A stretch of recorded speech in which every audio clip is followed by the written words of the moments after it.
अस्सलाम वालेकुम, my name is Hasnain Ali, son of अलिन्नो।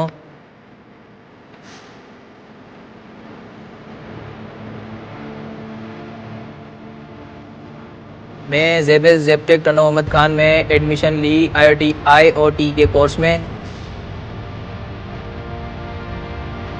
Sir हमने इस 2 महीने कोर्स में आर्डिनो डिवाइसेस के बारे में पढ़ा एंड रास्पबेरी पाई के बारे में पढ़ा। Arduino device, Arduino Uno, Arduino Nano, Arduino Mega, इन चीज़ों के बारे में हमने पढ़ा। हमने 2 महीने सीखने के बाद ये एक ब्लूटूथ कंट्रोल कार बनाई है, जिसके अंदर जो मैनेजमेंट हुई हुई है उसमें OLED डिस्प्ले लगा हुआ है सर। उसके अलावा शील्ड लगी हुई है, ड्राइवें लगी हुई हैं, आर्डिनो यूएनओ लगा हुआ है, उसकी वायरिंग हुई हुई है।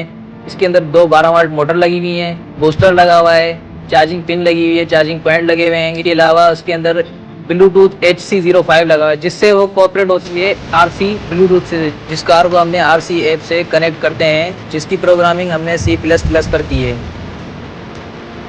अगर आप लोग भी अपना बेहतर मुस्तकबिल बनाना चाहते हैं तो आप लोग भी ज़ेबटेक टन मोहम्मद खान में एडमिशन लें और अपना मुस्तकबिल बेहतर बनाएं।